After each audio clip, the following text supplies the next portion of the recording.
All right.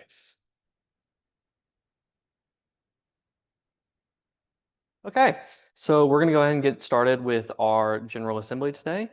I'll begin with roll call.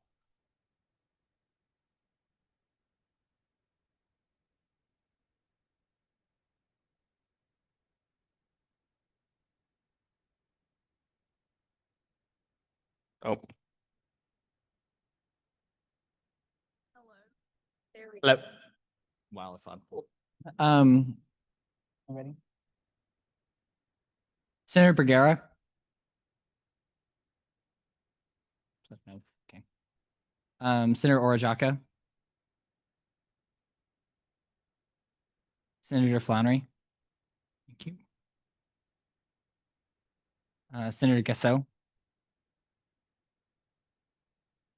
Nope. Senator Smith-Marcel. Senator Beville.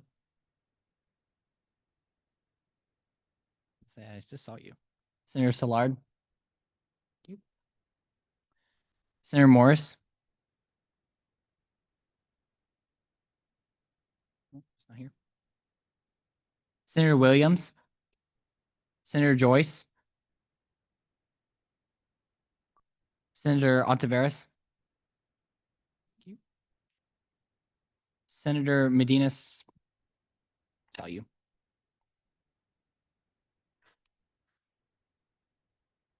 Senator Ochiocha.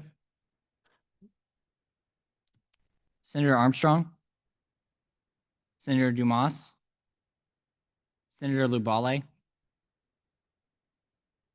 Here.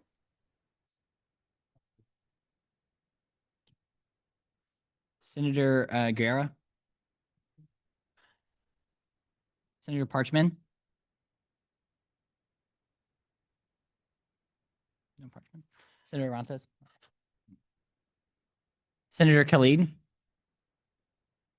Nope. Senator Sneed. Senator Lopez.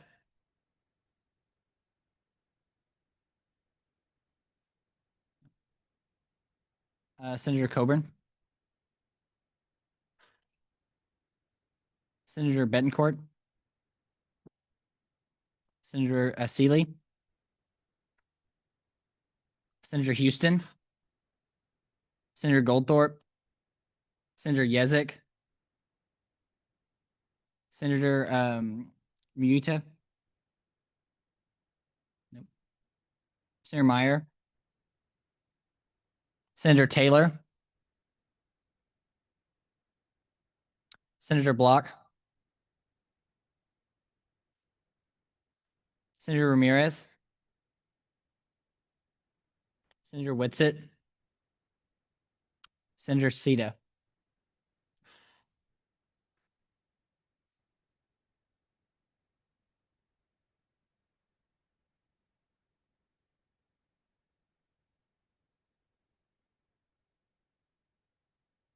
All right. With that, we have met quorum, so we'll begin with the approval of the minutes. These were sent out for y'all's review. So I'll just scroll through them real quick. By show of hands, all in favor? All right, thank you. All opposed? Any abstentions? All right, that will pass. Moving on to senator swear-ins, we do not have any senator swear-ins today. Moving on to open forum, I believe we do have one for open forum.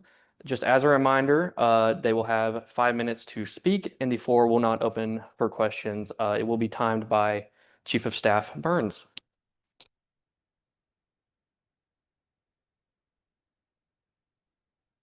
Hello? Hello? There we go. Starting now. Great. Thank you guys so much. My name is James Hescock. It's an honor to speak with you guys today. I'm a UT Tyler alumnus, and I live here in the Tyler area. And I'm here today because when I was a student, I learned how significant the decisions and actions of student government was for my time as a student. And that inspired me to try to close the gap between the information I saw was shared in this room and in campus, and to try to close that between the rest of the student body who I felt had not really known about all that was going on. And so After that time, I started doing some student leadership. I started a student organization, like some of you guys may be leaders in student organizations. And then after that, I got into journalism and started publishing a campus newsletter for students, trying to close that information gap. And in that progress of doing all that, I learned a lot about how higher education works, but also how student government works or should work or can work to make a big difference in your life and the lives of students in general. So I started writing a curriculum to try to pass on some of that information. You're probably thinking, here it comes, the pitch. Just for $19.90, $19.99 a month, you could be yours. That's not coming today. So, but I started collecting all that information and I put it together because I want to empower you to be able to get to where you want to go and to make a difference as a student in student government. Just like I tried to figure out when I was learning, how does this thing work? I mean, people are raising their hands. You have to be recognized, Madam Chairman, and all this stuff.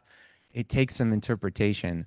So I took some time to put that together. So I came today because I wanted just to introduce myself and make myself available to you that if I can help you in any way be successful in student government, if I can help you realize what you're trying to do or reach your goals, then I just want to be accessible to you if I can help you. You'll probably see me coming to more meetings and just being around if I could help you. But today, I just wanted to give you a couple of points before I lose the opportunity of just a challenge I would have for you of how to make the most of your student government time. And the first thing I would challenge you with, I'm going to tell you why I'm going to challenge you and then some ways to reach that challenge. So, the first thing I would say is if I could give you any advice, if you're here because your roommate told you to come do this thing on Tuesday nights, you can put it on your resume and you'll look cool. But then you show up and you're like, okay, now what? What do I do now? Or maybe you heard about it and this is you getting a chance to act on what you've always heard about. The main thing I would challenge you, whether you're here by accident or here on purpose, and it's this: try to achieve something this semester or by the end of the year.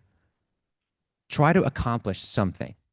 Now, what I mean is not like try to be worth it or try to be worthwhile, but try to find something you can do that you can actually achieve as a concrete accomplishment to say, I did that when I left campus.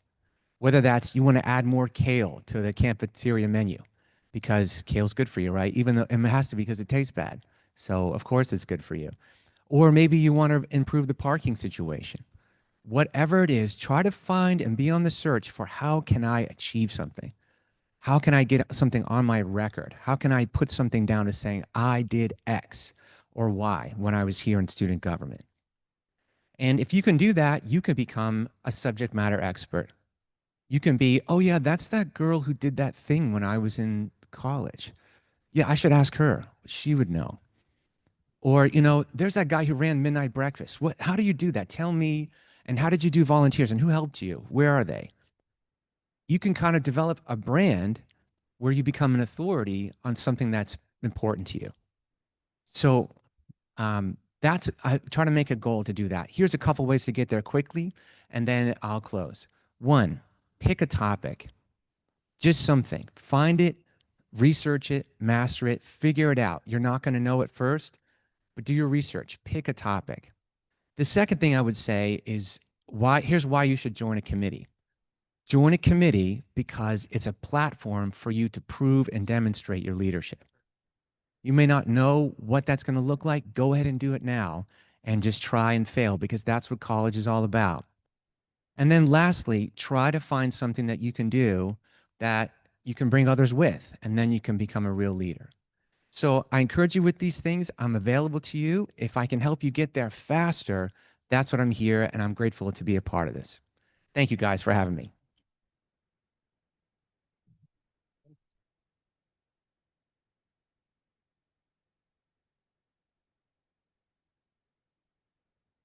All right, thank you. Moving on to speaker's podium. First up, we have Dr. Barbara Haas, our Provost and Chief Academic Officer.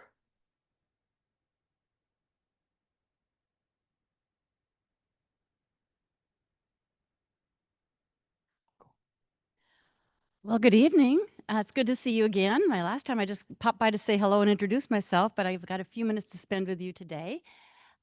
Victoria had asked me to do some updates, and I know there's so much that's happened since I moved into this role about 3 months ago, but my head's kind of spinning. I think, what have we actually done that specifically impacts students? Because we're making lots of changes at the faculty level. We're doing some things. One thing I want to tell you about, and I want your input, so put your thinking caps on. I'm going to take a segue. Thank you for talking about being involved. Tyler, outstanding job on Midnight Breakfast to you and your team. It was fabulous. So fun. Good, great job. Okay. We have assembled a task force for teaching excellence. And we are going to put a big focus on what does it mean to be an excellent teacher. And we want the teachers we have at UT Tyler to lead the state of Texas, the nation, in here's how to teach. And here's how we teach teachers how to teach. Are any of you in education? Okay, yep. We're going to be working closely with the School of Education. Some great things happening in the School of Education. It's coming. So what I want to hear from you, think about the best teacher you've had ever. Think for a minute. Now, why was that teacher a great teacher? Personal vote? Dr. Chilton, or would you mind writing those down? Because I probably won't write fast enough. Here's a couple things. Okay, thanks. And if you don't answer, then I'll just pass out and then you can write them down. Okay, so personable, what else? Passionate about what you teach. Thank you for that. Yes. Yes. Okay, so alternative methods. If you didn't understand, they tried a different way to approach it. Excellent. Outstanding. Okay. Yeah. Resourceful, open to questions. All right. What else? They got to know you personally. Okay. Sensitive to student needs. Okay. These are all great. Great. Give me more. What else?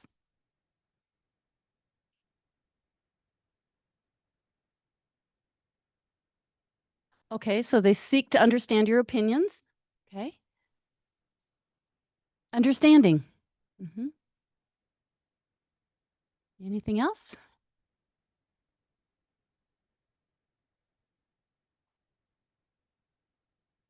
A balance between fun and learning. And learning can be fun, right? Yeah. Okay. What else? Best teacher ever.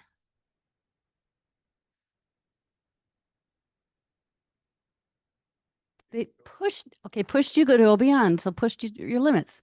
Okay. Stretched you a little bit, huh? Maybe challenged your thinking or your, okay. You're smiling. What have you got?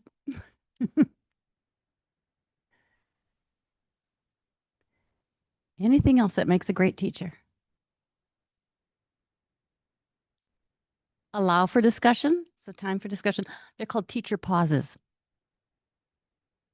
When we ask you a question and then no one answers right away, you just, that uncomfortable pause, right?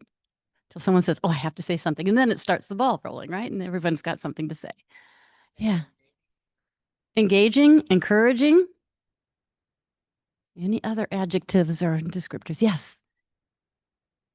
Experiential learning. And by that, do you mean that you do things to learn or that they share their experiences with you, like stories? Or both? Both. Okay. So experiential learning, two aspects. Okay, that's great. Yeah. Honest when they got something wrong. Genuine matters, doesn't it? It does. Okay. Flexible, another great word. Okay. Yeah. See a student's value beyond grades. Fantastic.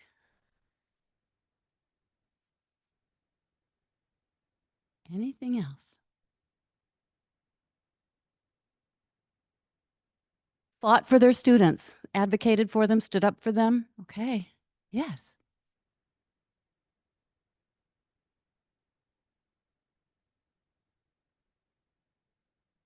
Okay, so love their job, didn't just try and get a paycheck, and then they adapted to individual needs. Awesome. These are great. Love this. Okay, I don't want to take all your time this evening, so thank you for all of that. If any of you have other ideas you'd like to share, we're going to be doing some forums with the students this fall to ask for student opinions because we're going to define here's what an excellent teacher looks like at UT Tyler. And we're going to take this kind of information and say, teachers, here's your do's. Are there things we should tell them you don't do? Anyone have some of those? Maybe it's just the opposite of everything we said. Yeah. Don't have favorites. Okay, there you go. Or if they have a favorite, you shouldn't know it, right? Okay. Don't harp on the bad. Okay. Can you explain that a little bit?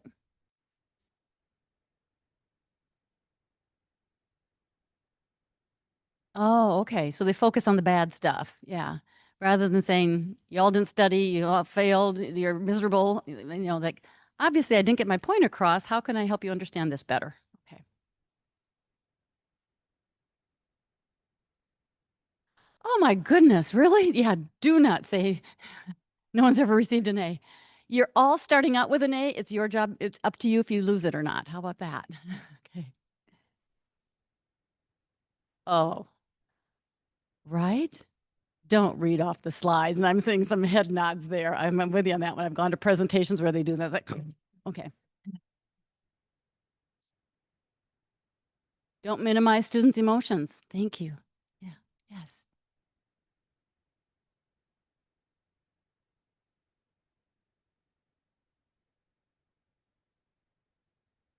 Oh, okay. No automatic zeros because there might be a good reason why someone couldn't make it to class that day. Right. Anything else? Yes.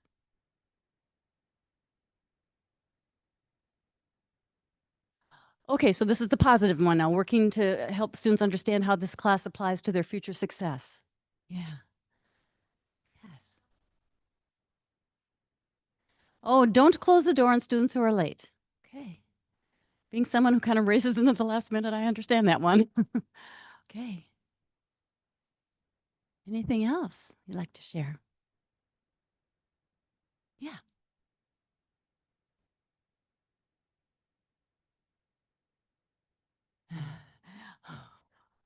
They're celebrating because they made the exam so difficult that nobody got an A. And what they should be celebrating is that they did such a great job explaining it and teaching that everybody got A's, right? Okay. Anything else? Yes. Yeah, students should not feel like they're a burden if they need help. Okay. Yes.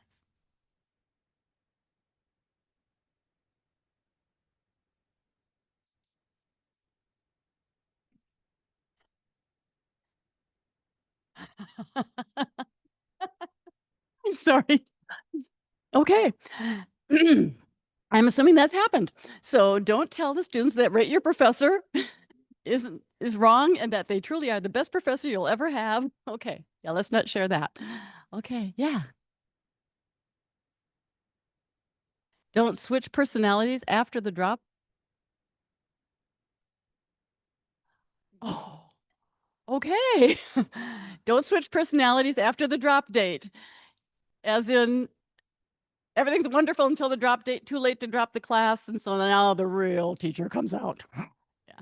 Yeah. That's what we're saying, seriously. Okay. Maybe that goes along with being genuine from day one. Okay. What else? No fake sales. There you go. Okay. Yes.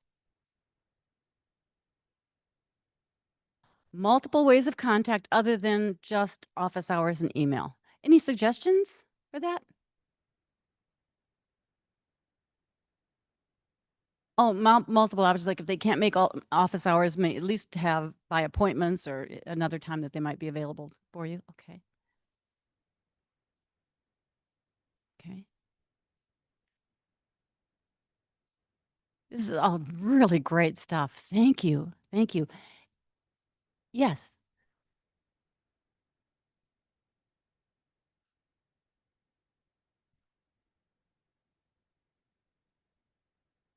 Yeah, I guess it'd be presumed that the faculty know their content and that they're experts in the content. Yeah, we'd hope so, right? Yeah. Yeah. Yeah. Okay. They're all nodding. Everybody's nodding though. They agree, Dr. Chilton. Okay.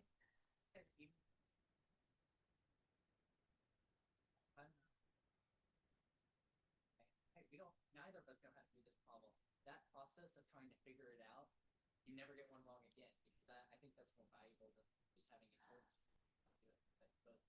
So the flip side of that is being a content expert, but sometimes you don't know all the answers and don't be afraid to say, I don't know either. Let's figure it out together. Yeah, that's a great learning experience for everybody. Okay. Well, if you have more ideas or if you ever want to connect, my email is BH2As.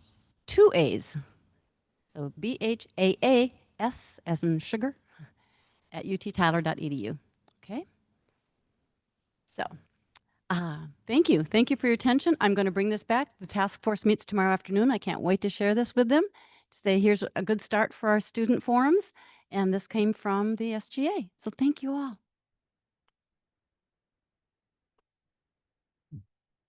Thank you.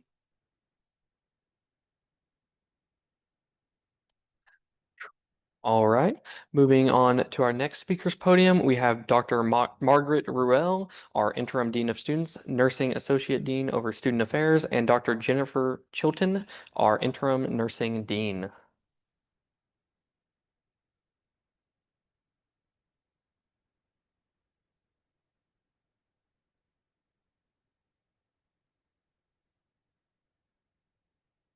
Hi, we're so excited to be here. We heard that you guys wanted us to come, and so we're ready for your questions. Thanks. Specifically, we understand that there are some questions about the wellness lab in the nursing building. So we kind of want to make sure that we're addressing any misunderstandings or misconceptions and answering whatever questions you have. So I think let's start with maybe what have you heard? So I believe I can kind of prompt this. The executive board did have the opportunity to tour the wellness lab. A lot of us are nursing students as well. So we have had multiple opportunities to go check it out, see some of the activities that are offered. I guess what some of the Senate might not know is where did that funding come from?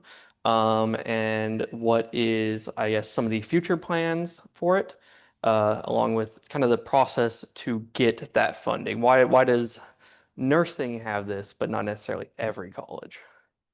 Okay, I will answer the pieces I can. No, And then it's all good. pass it over to Dr. Chilton. And actually, we're very lucky that Dr. Haas is here because before she was provost, she was our dean for nursing. And so she might have a little background too if the two of us don't have something. So, all right, let me start with funding. So in terms of all the equipment and all that setup in there, that was all grant funded. So in nursing, we have Nursing Shortage Reduction Program, NSRP, grant funds. It's from the state, from the coordinating board. And this is something that we are able to apply for every year. And it's changed a little bit over the years, as you know, things do from the coordinating board. And this most recent one, they wanted us to really have a very specific plan in place for what kind of an intervention could we do to support nursing education to graduate more students, because there is a true nursing shortage out there and a shortage of nurse educators. And so part of that plan was to outfit this wellness center because we recognize that a lot of our nursing students, you know, we've looked at internal data and then also data, you know, across the state and nationwide and such. Nursing students typically have higher anxiety levels, and you know, it's a very rigorous program. So as your colleagues in here can tell you that, you know, they have to apply to get into the clinical placement, and that's, you know, rigorous, but then they get into actual nursing classes and it's completely different. And so for those reasons, we know that our students do carry a little bit more stress, and that sort of thing. And so we saw this as a great intervention because we know that exercise is good for us, right? It's good for us not only physically, but also for our mental health. And so we saw that as a really positive intervention. And a way that we could address that. And then also, along with that, we saw this as a way that we could help our nursing students figure out what are some of the things that I can do that work for me to take care of myself, because we do want to prevent nurse burnout. I don't know the percentage off the top of my head, but it is not a good number of the number of nurses who burn out in the first 3 years once they get out into practice. And so we want to try to mitigate that as well by providing students with the tools that are going to be beneficial to them. So that's where that funding came from. This last time it was a $2.1 million grant that we got. So it's outfitting the wellness lab, but then we're also using it for some of our other things. And in terms of the grant, that NSRP funding is based on the number of nursing students that you graduate, as well as your plan. So we were eligible for more money because of the number of students that we graduate. So it's all tied together in a circle. As she said, that they have increased the requirements. It used to be they just gave you money and you were like, woo, money. But now it's tied and we have to show outcomes for the money that they give us for the plan that we have. Is that helpful? Yes, ma'am. Yes. Can we, I was going to ask them, do you guys have any questions about that piece of it? Okay. So the second part. Tell Yes. us more about Okay. Go ahead. That is how it works. Okay. Yeah. Okay. Absolutely. And so, and the other thing I want to say, because I have heard that, there's concern that, everybody's tuition dollars and fees paid for the lab. I assure you it did not. No part of y'all's tuition and fees. Not nursing students, not any other student paid for that lab. Okay. And so then the other piece that came with it is when the remodel and all that was considered and looking at how they want to use the space, there was a thought, okay, what can we do with some of our community partners? And so we partner with Courage Health, and that's been an over 2-decade now long partnership between members of the School of Nursing and Courage Health. Courage Health is a non-for-profit organization that basically looks at exercise as medicine. And so it started out focusing specifically on people with cancer and how does exercise improve quality of life. It has, over the last 2 decades, morphed into focusing on any kind of chronic disease or illness. So this could be diabetes or hypertension. It's Parkinson's. It's people who've had strokes and are recovering from that. And so we are, so Courage Health basically provides that exercise service, and some of it's, more rehabilitation. Some of we call them clients rather than patients, but some of the clients are, really able to do a lot of it on their own. But all of it's part of a huge longitudinal research study to look at those outcomes and how does that exercise improve, again, not only their physical health, but also that quality of life. And so that is also operating out of our wellness lab 3 days a week, Monday, Wednesday, Friday, 9 to noon. And that is something that anybody in the community, so that includes UT community, anyone in the community can participate in that as long as you meet the requirements of having that chronic disease or illness. And I believe you do still have to get your physician to make a referral over to Courage Health, but it's a fairly simple process. I can share my email after this, and you can email me and I can just give you the direct link and information for that if you're interested. So that part is open to anybody. Again, who meets that requirement. Yes. So that's the Courage Health. Any questions about that piece? It's a really exciting opportunity. And I do know that some of our kinesiology students have helped, done some internships there and such. So it's not just a nursing thing, but we are housing it now. Vice President Page, I believe we have I don't know if I should use the word machine or tool that is one of 3 in Texas. Yes. Yes. Could you kind of explain that? Yes, the CMEL. And oh, okay. I'll keep talking. I'll keep the mic. Okay, so it is called a CMEL, and these are, oh my gosh, they're really cool machines. So it's basically a giant treadmill, but it's a lot wider than a typical treadmill. It has a harness on it, but what's really cool, so that way, if there are people who have mobility issues that, they're not able to walk very well, again, it's a way to kind of rehab, get them back on balance and that sort of thing. So imagine that you are a Parkinson's patient and maybe you're unsteady on your feet. What we do is the CMEL treadmill has a big screen in front of it. So it's not true virtual reality because you're very much aware of the world around you. But it is it's gamifying exercise, I guess is what we could say. And so there are different scenarios that can be put on this screen that's in front of you. So it could be that there's one that's a car game and cars come from all different directions. And depending on if a car's coming from this direction, you have to pick up your right foot and step over it. Or if it's coming forward toward you, maybe you pick up your left foot. And so it helps you kind of get that, what's the word? Thank you. Yes, excellent. Mind muscle. So it helps you kind of get that going. And again, it even does things like it'll drop a rock in your path, so that way you have to step around it so that you don't trip and fall. But again, it's an amazing machine. There are not too many in the world. Yeah, I think 3 in Texas. I think the nearest one to us is actually at Children's Hospital in Dallas. So it's a really cool way. We've only had it for about a month, maybe almost 2 months coming on that. So we're really excited to see the data that comes out of that and how that improves quality of life. So I think maybe in a year we could give a report on that and how that's helping our clients and such. But that is a very, very specialized piece of machinery. So that is not one that we just use. I've actually never walked on it. I've seen it in action, but it is something that is primarily going to be used for research. Not primarily, completely used for research. Yes.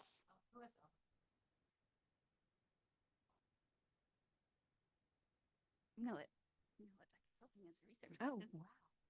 So we have their honors program. So if an honor student was interested in exercise, they could partner with H&K, come over. We have exercise opportunities with different researchers in the school department that we're certainly open to work with anyone to help partner in that information. So if you have an interest, come find us. We'll get you connected with the right researcher. Yes. Okay. And then I know our Associate Dean for Research, Dr. Susan McBride, is also looking at opportunities to engage undergraduate students in research. As you might imagine, I think a lot of the opportunities would be for nursing students, but, and this is a big but, I want to share my own experience, which is my higher education career started right here at UT Tyler in the School of Nursing. I don't know if it was School of Nursing back then. It might have been College of Nursing, as a research assistant, as an undergraduate. And I was a political science major. I was political science for bachelor's and for master's. So yes, I am not a nurse. I just work in nursing. But all that to say, there's definitely opportunities for different majors. So in my case, it was a very data focused job that I was doing. I was helping clean up data and helping do, analyzing the data and that sort of thing. So I do think that there's going to be opportunities for students of other majors, and that is something that our Associate Dean for Research is building out now.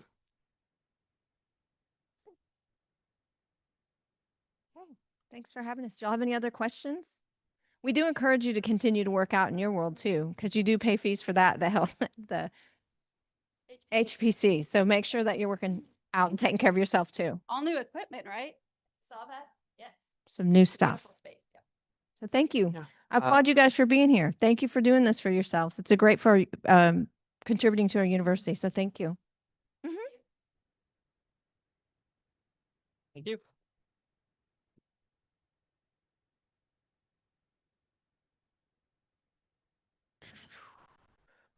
All right, moving on to committee reports. Events committee.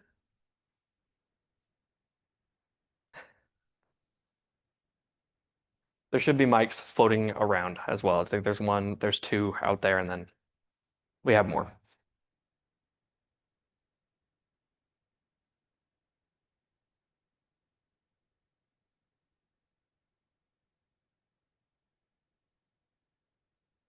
Oh, okay. So for events committee, we mostly discussed Patriots Premier, and we discussed how SGA can facilitate and grow Patriot Premier in November. We discussed how we want SGA to be able to provide resources or manpower so that we can have a fulfilling experience to possible future UT Tyler attendees. Thank you. Communication committee. Right now I am currently working on getting pictures together for our senator post for the Instagram. All right, thank you. SJC? Hello. Okay. So for SGAC on Thursday, October 16th, SGAC approved 3 events.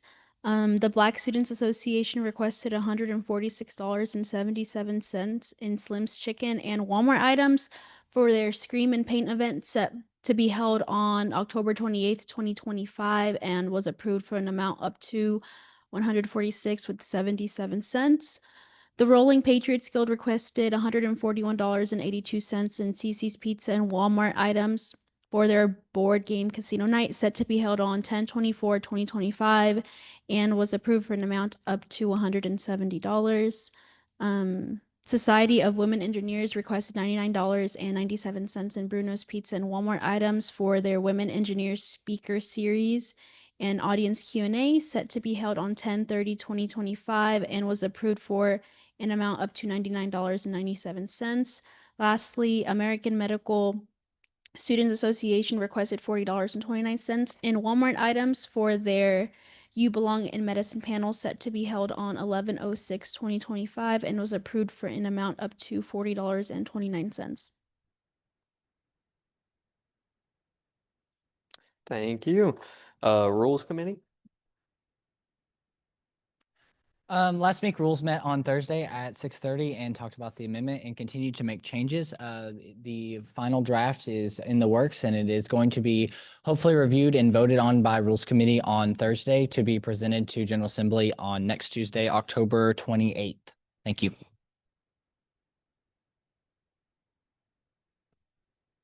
All right. And ESC? Should be a mic floating over that way. Jug, pass it down. Thank you.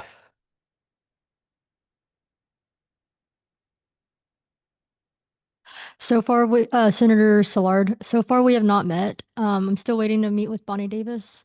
She pushed back the meeting, so after the meeting, we will give an update in the group chat. All right. Thank you. Moving on to student voice reports. First up, I have Junior.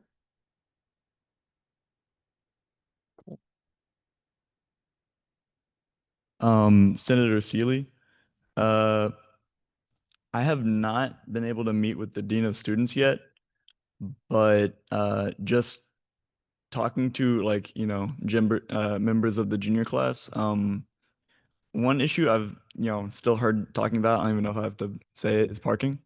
Although it has not been as bad, I feel like in the last week or two, still people are complaining about parking. Also, a lot of juniors majoring in political science have raised concerns about how few classes there are. Students said they want more classes to be able to choose from. And also, I've heard just a few people talk about scooters and how they fly by and how how dangerous it is. All right. Thank you. Anything else for juniors? No? Okay. Moving on to senior. Senator Goldthorpe, don't even have to say this, but most complaints I've gotten is parking and scooters, surprisingly. I have talked to a few different majors, specifically the social work majors, education majors, and criminal justice majors. They have told me that they are having problems finding placements to do their internships, or if they're finding placements, they're not available enough to all the students. So they're either very few placements or not enough placements for all these students. And I have not yet met with the Dean of Students, but I'm going to bring that up to the Dean of Students because that seems like it's a campus-wide issue, really. And I don't really think that's something the SGA can solve. I think that's more like the professor's problem. So, All right. Okay. Is mine on? There it goes. Thank you. Moving on to graduate. No? All right. Officer reports. Unfortunately, President Okafor was not able to be here today, but she did send me her report.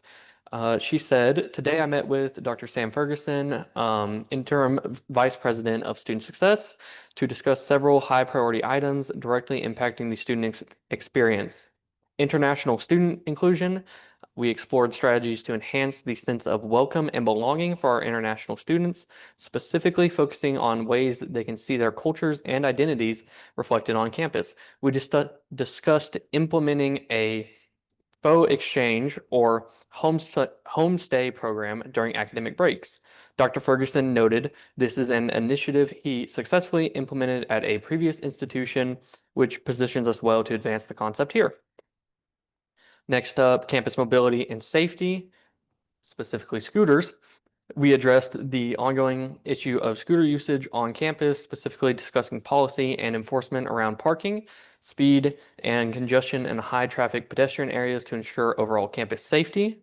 Next up, Spring Leadership Conference. We initiated a brief discussion on the possibility of creating a Spring Leadership Conference aimed at developing skills for student leaders across all registered student organizations. This will be a follow-up for future discussion.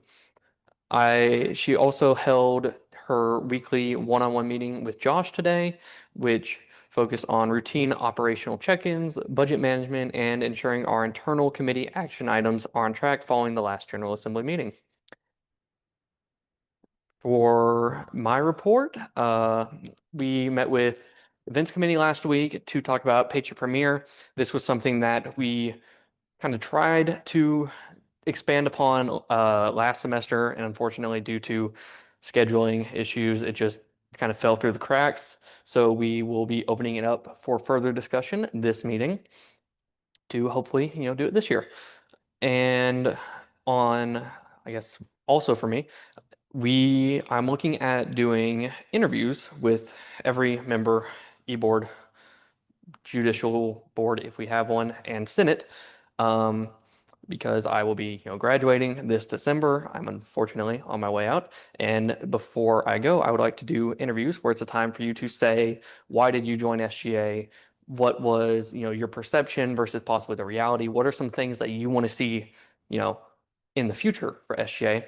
Put all this into a document without your names in it, basically summarize the responses and give kind of a informal review to SGA. This is not something we've ever really done in the past. I think it's really going to be an interesting thing. This is something that actually Senator Houston did in another organization that we are both a part of, and it was to great benefit to our org. So if that is something y'all would kind of like to open for discussion, please feel free. Otherwise, if you have any questions or possible like input on like how it should be done, because I'm not really sure if it should just be me or if a senator or another e-board member should sit in or a non-member. Y'all can bring that up in a discussion or just come up to me at the end or message me on GroupMe or something. Secretary White. Okay, so this week, I attended Arbor Day, and I was able to get several pictures of the all of the senators and us as a group. And right now, I am working on making a post for that and putting it on our Instagram, and working on a few other things for Instagram as well. And that's been my main thing I've been working on this week. Thank you. Treasurer Barnes. Hello. Okay.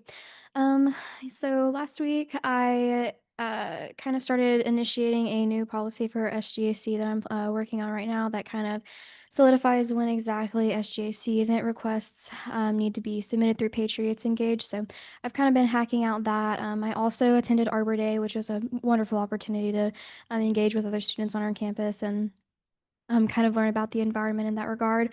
I also had my weekly one-on-one with Josh, which was very beneficial. We were able to look at some numbers for midnight breakfast and start organizing all that stuff so that I can get an estimate as to where we plan on being for spring so that I can start that budget so y'all can approve that in the next semester.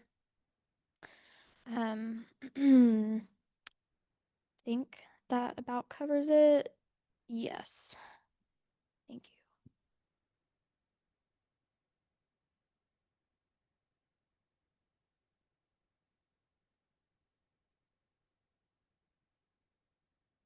All right. Chief of Staff Burns. So last week I was not able to attend Arbor Day, which made me sad because Arbor Day is one of my favorite events at UT Tyler, and I hope everyone had a good time. What my main focus this week is that it's really the last week to get this amendment, ready to go. And so just polishing it. I'm going to send it to one of my mentors. His name is Mr. Stuart Haney. He's a city councilman here in Tyler, and he's also an attorney. So I think it's going to be really interesting to get his perspective on what I've written. And also just talking to a couple other attorneys that I know and just getting their various perspectives before we vote on the amendment this Thursday in Rules Committee. So if you want to be a part of that, then please join the Rules Committee group chat. If you need the QR code, please come see me at the end of the meeting. We're going to meet this Thursday at 6:30 in person. And so if you want to be there and have your voice heard, if you have any questions, comments, concerns, then I highly encourage you guys to show up. And then, so hopefully that next Tuesday, we will be able to present the amendment to the General Assembly. So I'm excited about that. It's a lot of work, but I think it's going to really pay off. I've worked with a lot of people on it, and I think it's going to go well. So anyway, that's all I have for this week. So thank you. All right, thank you. Moving on to old business, I do not believe we have anything. No? All right. Moving on to new business, I entertain a motion to discuss surveying the student body. That was carried and seconded. I entertain a motion to open new business. Skip that step. Now I entertain a motion to open discussion about surveying the student body. Thank you. It's my first time up here, so it's going to be fun. All right. So to kind of prompt this discussion, I think the one thing that we're all kind of thinking of is scooters, first off. But I do want y'all to kind of look at this through a broader lens as well. Because a lot of times we talk about issues in SGA and we kind of lead into it with, well, I talked to some students and, does that necessarily reflect the entirety of the student body?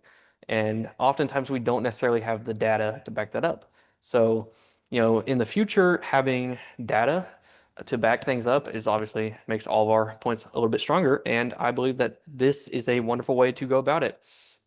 So what we are kind of proposing today is the creation of a ad hoc committee. And now there are two ways that this can be done. The role of this committee would be initially to do a scooter survey, and if that's all that y'all would kind of like it to be, and then it dissolves, okay. Or this could be a standing committee. It's a little bit different than events committee, where those committees are written into the Constitution, and ad hoc is not. It can kind of come and go as needed. But I believe that a committee built around surveying, whether that's identifying possible issues on campus and then bringing them before the Senate and asking, hey, is this something that y'all agree with? Or putting this survey together this way. Are there any questions y'all want added before we send it out to back up data on future decisions would be a wonderful thing. This would also be an opportunity for senators to step into a kind of leadership role, whether that's a chair or just sit on the committee and give another option for a committee. So before I kind of open it up for discussion, I'll explain the two ways that ad hoc committees are created. And it's all right here on this screen. Yes. Actually, yeah, that's a wonderful idea. I'll have Chief of Staff Burns explain it. Do you have the Constitution pulled up? Section 7.3. Yeah, there we are. Okay, anyway. Chief of Staff Burns. So ad hoc committees are temporary committees that can be established in two ways. So the easiest way to do it is that the current Senate president or the student government president can create the committee on their own and appoint a chair. And also the benefit of this is that whenever the committee decides kind of that what their purposes has been achieved or that they're kind of done, the president can dissolve the committee without having to come back to the Senate. So this way is easier in the sense of that it's more convenient, but it also is the drawback of it is that there is less Senate involvement in the creation of the committee. And so that leads me to the other way is that the Senate can create an ad hoc committee themselves. If you look at 7.3 clause C section 2, Senate can create ad hoc committees by a supermajority vote, which is 2/3 majority, kind of like the US Congress works by all voting members. And then you would elect a chair of the committee through a special election. Now, this is going to, of course, take more time, but it's also going to give you all the ability to decide who the chair is. Whereas instead of with the other option, the SJ president kind of can appoint a chair, but the Senate could still kind of help influence this decision. It can just be more of an informal thing. So it's kind of those two routes. If that's kind of I think that's about it. And then the other thing is that if the Senate creates the ad hoc committee, the Senate has to dissolve the ad hoc committee by another 2/3 majority vote. That's the other big thing. So kind of the two options are president creates it, more convenient, but and kind of more informal, and then a more formal committee is when the Senate creates it. Great, thank you. Chief of Staff Burns put that a lot better than I ever could have. I would have stumbled my way through that explanation. So I guess I want to kind of open up the floor to this discussion of, what need, do y'all see a need for this to be like a formal committee? Do you see any other like outside possible uses we may use this committee for besides like scooters, possibly other issues such as parking or campus scheduling? Like, do we want later classes? Do we like earlier classes? And then also, how does that affect parking, unfortunately? Or even just like some more like fun surveys, like what activity would you like to see on campus next year at homecoming? I'll just kind of open up the floor. Senator Houston.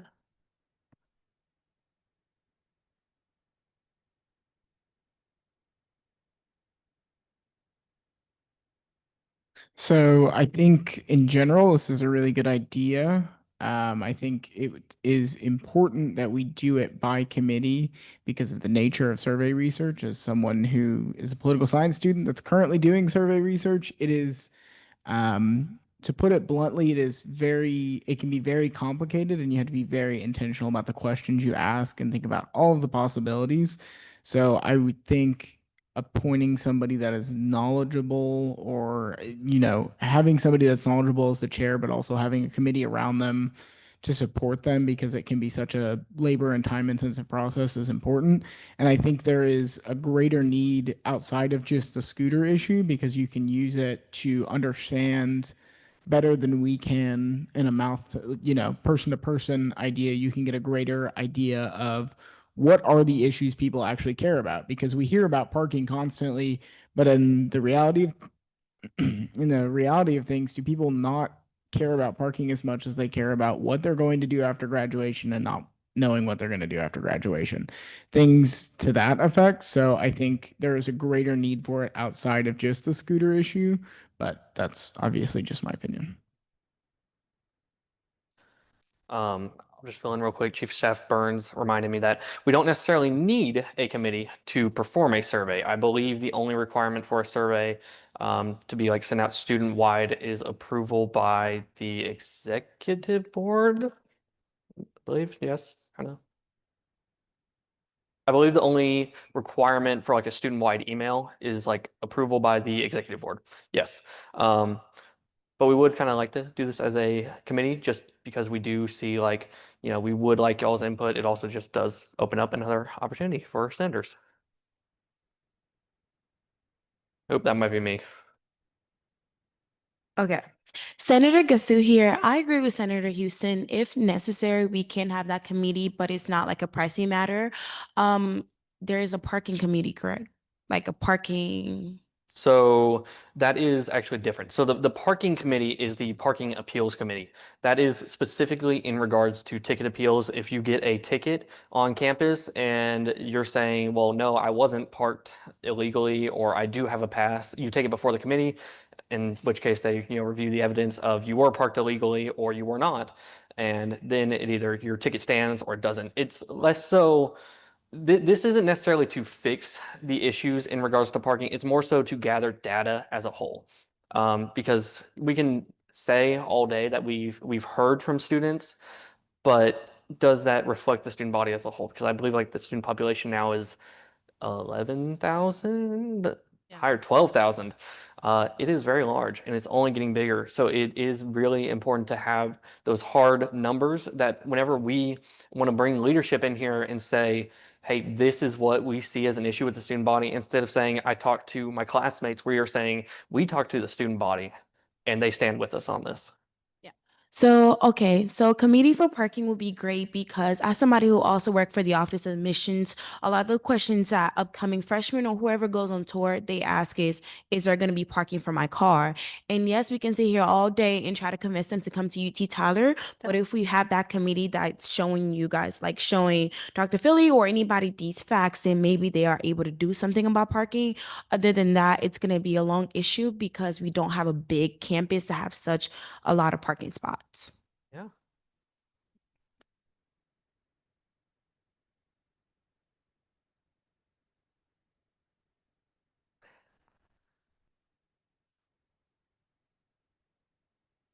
Senator Seeley.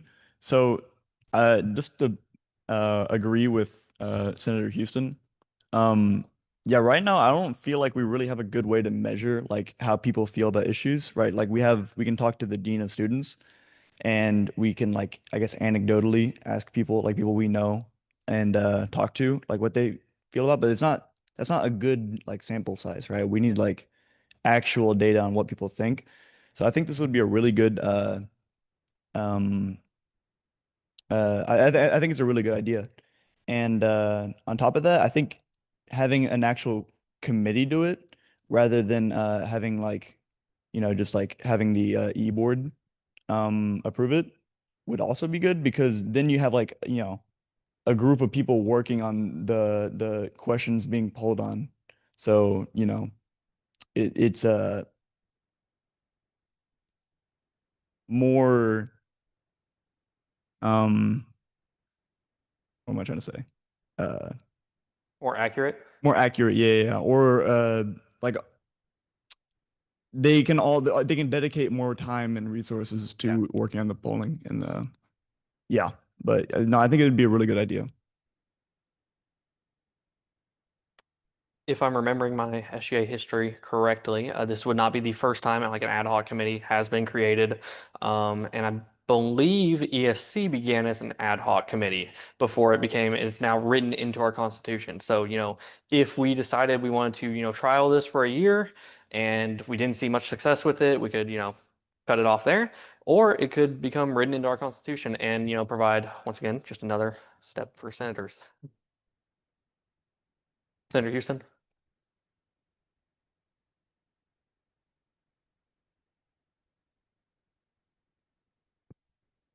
Another benefit to having it done by committee is something that people don't realize that goes very heavily into survey research is math. There is like a stupid amount of math that you have to use when you do survey research to prove that things are significant and standard deviations and things like that. So having more than one person that has to sit down and bash their head into the keyboard over the numbers.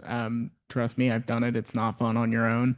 Having more than one person to do that can be very beneficial just for the overall enjoyment of whoever's trying to, get the numbers and get the surveys, if that makes sense. Yeah. Thank you. I would like to emphasize that, should this committee be created, you're not going to have to like create a survey and then bring it before the Senate necessarily to get like Senate approval. If you would like to, bring it before the Senate and get like an possible like informal vote or like a, hey, what do you want to see done differently? Or, because it is just a campus-wide email, it does only have to have approval by the e-board. So, you're not going to have to, create it one week, go to this, Senate the next week, and then possibly have to like revise it and then come back and forth. It can kind of just be as simple as a email chain with eBoard. It's a little bit of a shorter step. Yeah, I see a lot of y'all looking at me. I know y'all have thoughts, thoughts, concerns. Is this something that y'all feel we need? Are there other issues on campus that y'all feel we have? Because there are issues on campus. And, if we do truly want to fix issues, we have to have the data. We cannot make major changes on campus without that data. And, some of y'all might not have like necessarily seen it yet in SGA, but we are a huge force on campus whenever we have that backing.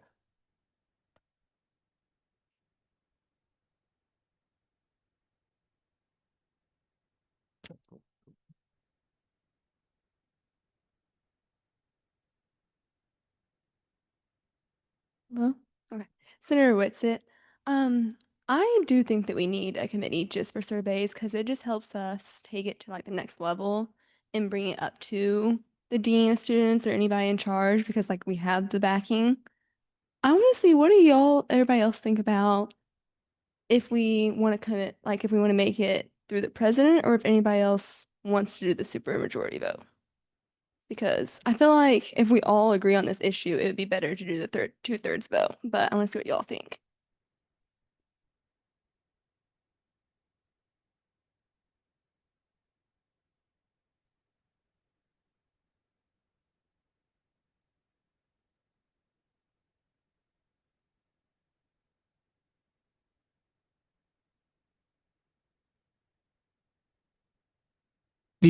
On the issue of the president versus the Senate deciding, I think there are benefits to both. I think the biggest benefit to having the president do it is that we don't also have to vote on a chair. The president can just appoint the chair.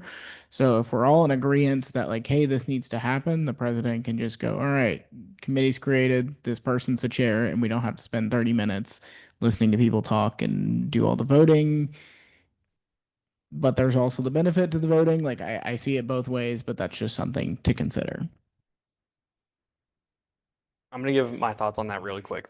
The way that I would envision this, being taken into the hands of the president, would be in the case of like an emergency circumstance or like we needed this committee, right now for whatever reason. We're on break or, it's a weekend or like there was an urgent discussion that needed to be had.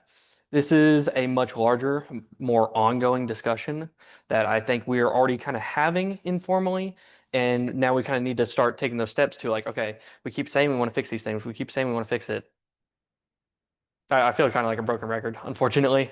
Saying like we need the data to back it. That's why I would really encourage possibly going the supermajority vote route. And if we were to vote on that tonight, I'm not going to make a motion for that because I believe that that is a decision that falls on the Senate, and I believe it's up to y'all to decide upon that. But we would set a end date. So if we wanted to do it at the end of this academic year, so end of next semester, and then we could renew it or amend the Constitution with it, or there's a variety of routes we could do. Chief of Staff Burns.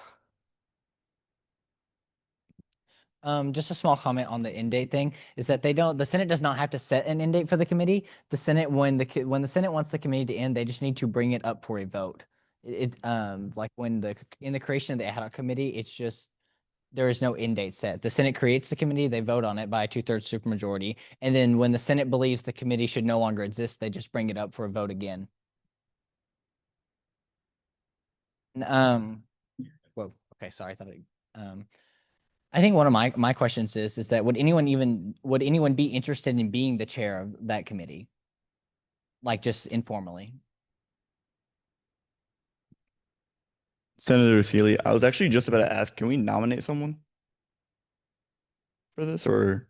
So once we actually have a committee, Okay. you can nominate someone. And also if we, decide to go the presidential route, I will, take nominations for that as well for consideration.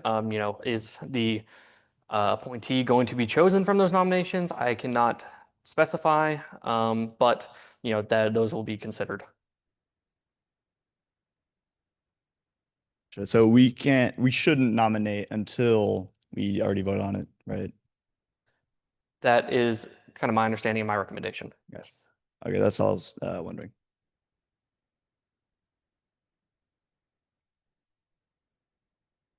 So at this time, I would like to ask, is this something we would like to commit to doing?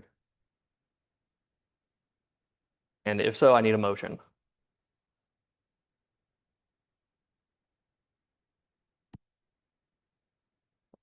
Behind you.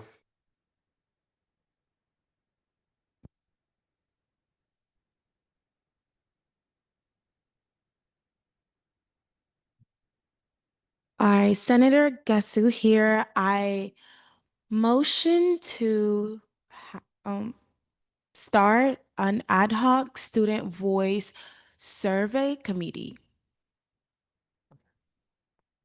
Okay, that motion was seconded. So at this time, we'll go ahead and vote by raise of hand. Just as a reminder, an abstention, and give me a nod or a head shake if I am incorrect, an abstention will not count towards the vote count. So like um, oh, I'm trying to explain math right now. An abstention is you're not voting at all, is how I'm going to state it, I suppose. So it will not count as a for or an against. So it will not count for or against the supermajority. That makes sense? Okay. It's happened in the past. And yeah. So at this time, by show of hand, please raise them and keep them up. All in favor?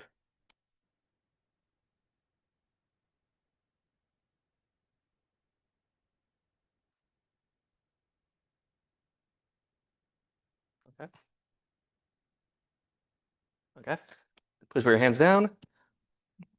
All opposed? Any abstentions? All right, that will pass. So at this time, I kind of like to, I guess, move into electing a chair. So we will be accepting nominations for that. If you are nominated, you are given the chance to, accept or deny that nomination.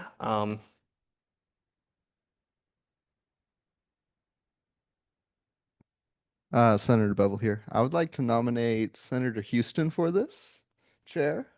I think he would be best. He is very well spoken about the issue, as we have seen, and I will be right next to him, smashing my head on the keyboard if needed. Yeah. I accept the nomination. Wonderful. Are there any other nominations at this time? We will be proceeding with the special elections tonight, so if there are any others who would like to be in the running for chair of this committee.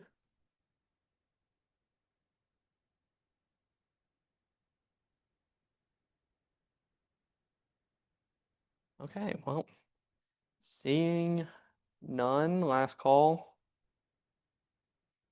Okay, blank stares. Seeing none. Senator Houston, will you please come forward? Do we need to, Josh, question. Do we need to close the discussion before we do the special election? Or because we're electing the chair of the committee that was created? Nope, I'm wrong.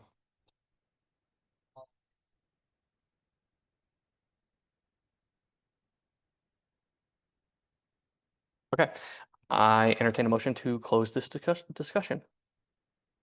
Okay, I entertain. Oh, we have to vote. All in favor, please raise your hand. Put your hands down, please. All opposed? Any abstentions? That passes.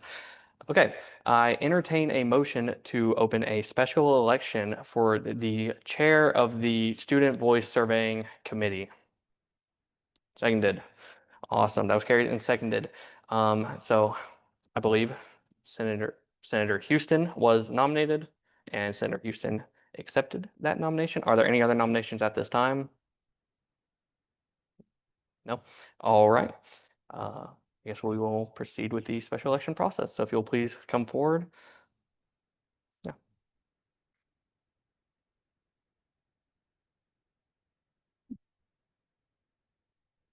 I'm going to keep this short, sweet, and to the point. There are a lot of opportunities within this committee. I'm really excited at the chance to lead this committee and do a variety of different things that we can do. I'm not going to get into anything crazy, but we have a great opportunity, and I think there's a lot of directions we can go with this. And I'm really excited to start off with the scooter survey, obviously, but obviously move in different directions and figure out what matters to students at this university via the surveying committee and things like that. Oh, where am I going? The floor will open up for questions first. So does anybody have any questions? Can you tell the Senate a little bit about your possible experiences doing surveys previously?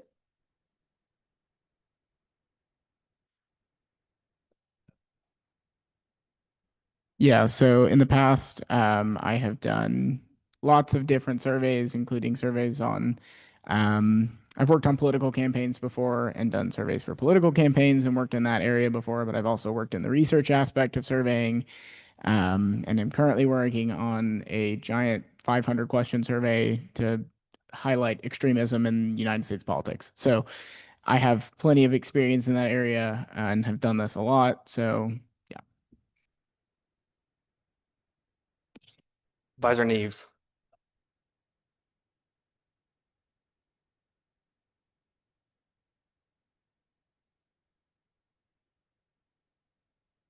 Mic check. Okay. I'm looking at y'all's rules, and under the special election section as it relates to ad hoc chairs, so section 2 dash C. At the very bottom under special elections.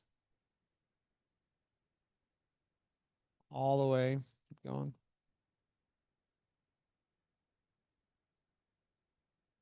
Keep going. Keep going. Special elections.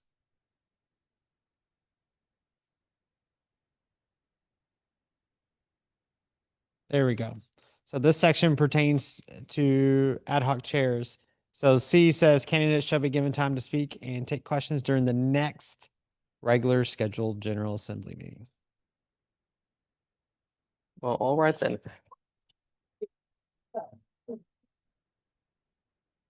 That is entirely my fault, y'all. So we will forget that that happened. At this time, I guess I need to close this. So I entertain a motion to close this discussion. All in favor? All opposed? Any abstentions? Okay, wonderful. Moving on to Patriot Premier. I entertain a motion to discuss Patriot Premier. Awesome. That was carried and seconded. Okay. So how many of y'all have either been to Patriot Premier or kind of know what it is? Just like a show of hands real quick. Kind of about 50-50, kind of split. All right. So what Patriot Premier is kind of I like to think of it as a day to show off the university to prospective or even committed and incoming students. So it happens once a semester. This upcoming Patriot Premier happens on November 15th. And it's really just like it opens up with a main stage speech, typically, by the president. Some other administrators sometimes they will have a kind of like a student panel sometimes who will answer some questions about like, what brought you to UT Tyler? What, is your major? What are some of the, most beneficial programs to you? Things of that matter that are kind of like general questions that some students may have. The students will then break out by major and get kind of a guided tour. So like nursing majors will go to the nursing building, engineering to the engineering building. And once you kind of go through that tour, you may have a panel based off of your major. So in the past, I've had myself and President Okafor have had the opportunity to sit on the main stage panel, and I've had the opportunity to sit on the nursing panel, where we were alongside one of our sim lab instructors, our head of advising, and I don't remember who the third instructor was at this time, but it was a chance for us to answer questions and not only get the you know faculty and staff perspective, but also the students perspective of like, it's kind of hard to come onto a college campus as a freshman. It's scary. It's something new. You may not know what resources that you'll wind up needing. So that was a time for me to kind of talk about my experiences and how, my advising was, open to meetings, or like, hey, here's this, place I always park because there's always parking open.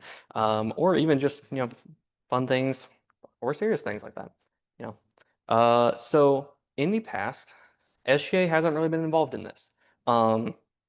This past year, we've really worked to get more involved. We've been at all the organization fairs, the swoop station, really just trying to get the name of SGA out there to like let students know what our role is in the university and how we can benefit them. So my vision, and I would like to ask each of y'all, is to not only table at Patriot Premier, alongside the other student organizations, but also offer our support to the campus in a variety of forms. That could be putting your respective senators at your respective colleges, nursing senators over at the nursing building, go, greet students, open the door. This isn't a time for recruitment. This is a time to help students of your constituency and, answer some of their questions that y'all are really just experts on. We would ideally, if you have I'm going to keep referencing nursing here, nursing Q&A panel, we would like one, senator to sit on that panel to provide that student perspective. I believe that was really all the major points. How are we, feeling about this? This would likely be a mandatory event as this is like a very large thing. So we would ask for an absence request deadline based off of that decision. But what would y'all like me to reach out about our role? Like, do you want to see us at all the buildings? Do you only want to see us at our table? How big do we want to go? That's my question.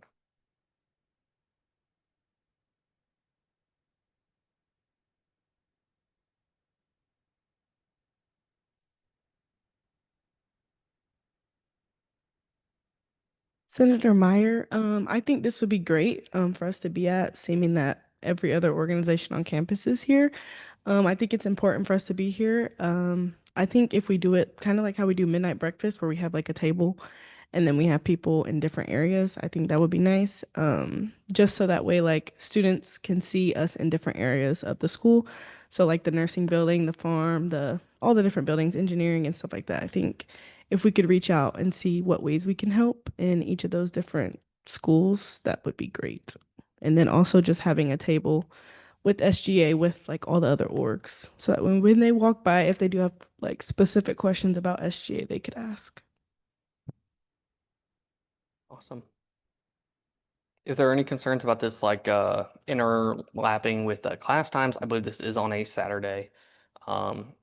It typically I don't quite want to say it's an all-day event. I want to say it'll probably be wrapped up by 5 at the absolute latest, and most of our role will be done well before then.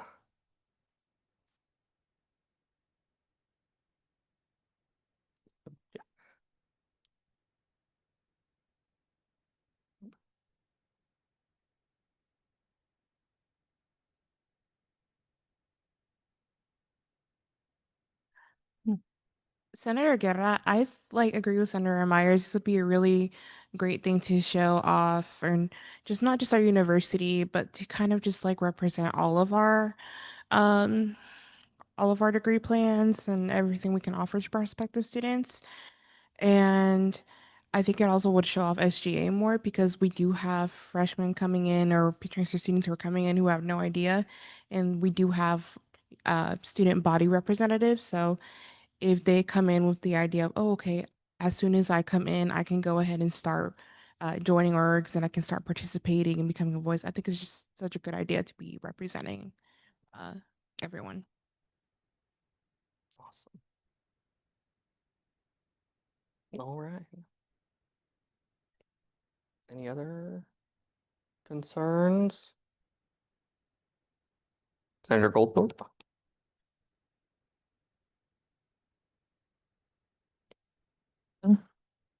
Senator Goldthorpe, I do agree that I feel like it would be a great addition, but I worry about the degree plans where senators aren't represented at. So I already have plans I cannot get out of on this day, and I already talked to you about it. So my program would not be specifically covered because I'm the only social work major, or if we have any English majors or biology majors that I don't know if we have any senators that are those specific degrees, but those won't be covered. So I feel like it would would we reach out to those departments and see if we can get somebody from those specific department to cover it? Yeah. So in the past, there's typically someone from every major and the advisors there. So it really you're not going to necessarily be giving answers about hey, this is the path you're going to necessarily take. We leave that to the experts with advising. So more so just we're there to kind of, I guess, lift some of the burden that is put on the staff because this is a massive event. It is a large undertaking. I had the opportunity to go to this twice before I came here. The first time, whenever I was kind of just looking at UT Tyler, and the second time, whenever I knew that this was where I wanted to be. So I think having that student perspective of like, hey, if you're considering UT Tyler, here's why I decided to come here. This is kind of what swayed me. Or even just, being able to give those honest responses to questions that like, hey, this is, some of the challenges you may face, but here is how you find your way through them. Because as a freshman, I didn't know where to go if I ever had an issue. Even now, I know where to go or who to go to, but I might not necessarily know how to get there. So I believe, using this even just as like a polling opportunity for like, what are the questions that these students are asking us? Or, what is possibly being missed that we would like to see the university maybe expand upon next time is a wonderful thing.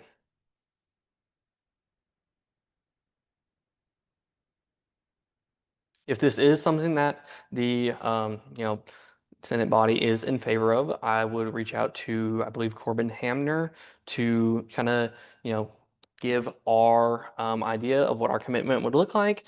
And based off of, if we are, I guess, accepted to go about this, or, if there's possibly another role he wants us to fill, that's what we'll do. So I don't necessarily need a formal vote, but I guess just like kind of an informal, is this something that we would be in favor of? Wonderful. So I will reach out to Corbin Hamner tomorrow and have a response back, hopefully by our next General Assembly on the 28th. So at this time, I entertain a motion to close discussion. All in favor? All right. All opposed? Any abstentions? All right. At this time, is there anything else for new business? Okay, seeing none, I entertain a motion to close new business. I'm gonna vote for that, don't I? Yes. All in favor? Opposed? And any abstentions? All right. So moving on to advisor comments. All right. So, good meeting. A lot of great information, a lot of great feedback. It's always good to have the provost here, and it's exciting to hear about the initiatives going on the academic affairs side. And we really want to make sure that you're having a high quality experience, not only outside the classroom, but also inside. So I appreciated the teacher pause because she did do that with y'all. And once y'all got warmed up, y'all gave a lot of great insight for that committee to consider. And so, on the next guest of speakers, I did, to be honest, I thought y'all were going to ask a lot more questions because last week's meeting, y'all had a lot of questions and feedback. So I'm assuming all of those got answered during their presentation. And so that's just for me as a reminder to y'all when we have guest speakers, and I think we have an important one next week. Y'all need to be prepared to ask questions, And so when I heard some of the voice reports, some of the there were some concerns and questions that could have been asked even in today's speaker's podium. And so I hope next week, for our next guest speaker, that if you've got questions, ask it, especially when you have the guest speaker, because the worst thing to do is to invite somebody. And then later in the meeting, y'all address these concerns. And then you're like, oh man, we got to invite them back to address these concerns. Take advantage of any time that we have a speaker's podium, and don't be afraid. The advice I always give is to be positive, honest, be honest, respectfully honest, and they want constructive feedback, the good and the bad. And so make sure to share that with our guest speakers. And so a lot of great information. I do want to encourage, if you're having challenges meeting with your head of constituency, I'm here as a resource as well. Feel free to reach out to me. I'm happy to connect you with the appropriate head of constituency, so that way you're addressing those concerns appropriately. And then I'm excited about the new ad hoc committee. It's been a while since we've had a new ad hoc committee. And so kudos to y'all for getting stuff done. And if you're going to be interested in serving in that committee, I think it's okay to go ahead and reach out to the potential chair, so that way the work can get started. We don't need to wait 2 weeks to get something done. I want y'all to start moving a little bit faster on that. obviously y'all just identified a rule that hopefully will also be addressed, because if you only have one candidate, I mean, I wish we could speed that up, but we need to follow our rules. And so something to take and consider for future opportunities there. Patriot Premier, that is a fantastic opportunity to recruit not just students to the institution, but for student government. One of your past presidents was super interested in student government because of their involvement at Patriot Premier. And that was several years ago. So it is effective. And you've got a lot of students who are coming that may have been involved in student council at the high school level.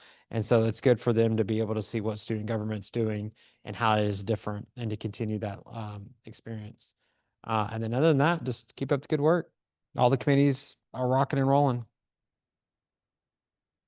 All right, thank you.